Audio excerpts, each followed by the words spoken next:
Hi, my name is Jess, and this is my presentation on settler colonialism and genocide. All of the readings can be found in Race, Class, and Gender in the United States. And some key points to think about here is settler colonization and its impact on Native Americans, specifically through European influence education systems, denial of rights, lack of accurate portrayals of history, and genocide, just to name a few things. The first article is written by a Native American gay man, and he was relentlessly bullied throughout grade school and middle school. He knew that he had a place in society, both US and Native American society, as a queer person, but the homophobia that was taught by the European education system was so deeply embedded in his brain. And we see some of this in Civilize Them with a Stick that we read a couple weeks ago about European education and its intertwinedness with Christian religion. At some points throughout his schooling, he felt like a Jewish person in Nazi Germany. That's the level of like persecution that he felt. And he decided to run away at the age of 14 and he entered into sex work. And after a few years, he decided to go back to school and he started going to a Christian church where they tried to pray the gay away. It did not work, obviously. And after that, he felt very ostracized by that community. He finally found a group of queer natives that had gatherings where they learned about Native history and their beliefs, and he worked to undo the hurtful European pedagogy that was implanted in him from such a young age. The second article is Standing Rock, Flint, and the Color of Water. And in this, the authors talk about the Dakota Access Pipeline and North Dakota Standing Rock Reservation, specifically how the government went over the reservation's head with this pipeline, even though it was going to cross their main source of drinking water.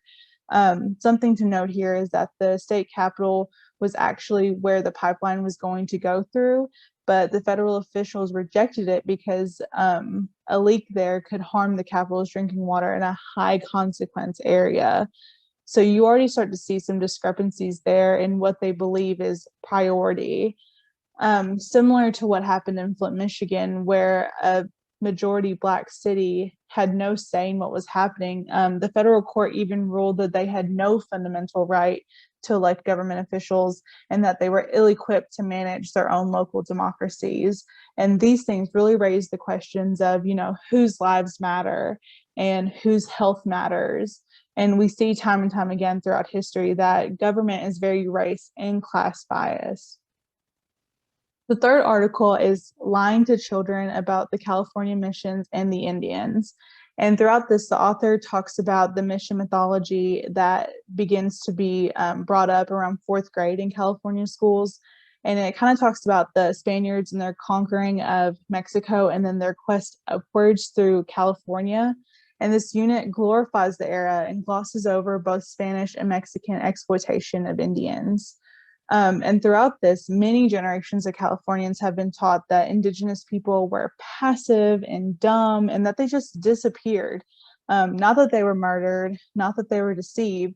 So the language that is used in these books really perpetuates these false ideas. And so many kids in school never know that there are modern Indigenous and Native American people, both in California and across the United States. The last article is Cowboys and Indians, Toys of Genocide, Icons of American Colonialism, and it's written by a Native American man, and he talks about white colonization, their conquering, and how their disease wiped out 60 to 90% of all Indigenous people. And he also talks about how the people that we as Americans, we put them on our money and we consider them leaders and founding fathers of this country, like George Washington, Abraham Lincoln, Andrew Jackson. All these people are known amongst Indigenous people as merciless executioners. And he goes on to talk about the cowboy and Indian toys that kids play with and how if you put these in the same perspective as, other genocides and other things that we've deemed unacceptable, how these things play out. And so I have 3 quotes here from his article, and I'm only going to read the first one, but I put the other 2 just in case y'all want to pause and read it. But he writes, imagine if children could also buy bags of little toy African American slaves and their white slave masters, or Jewish Holocaust prisoners and their SS Nazi guards, or undocumented Mexicans and their INS Border Patrol guards. I mean, obviously, these things would be so unacceptable. So, why do we continue to accept cowboy and Indian toys as something that can be played with children when they just perpetuate these ideas of genocide? So, some questions to think about here. What were some stereotypes of Indigenous people that you had when you were in elementary and middle school? And how did you form those? Like whether it be through media or friends or, things that you learned in school. Another thing to think about is the Washington Redskins. Their NFL team recently changed their name to omit offensive language. And so now they're called the Washington football team. Can you think of any other sports teams with offensive or insensitive mascots or logos? Not specifically towards Native Americans, but to any group of people. And then lastly, how do you think we can help change the way that Indigenous people are often just glossed over in our country and history? And so for this, it's hard for me to think of ways for this. So I want some perspective from other people.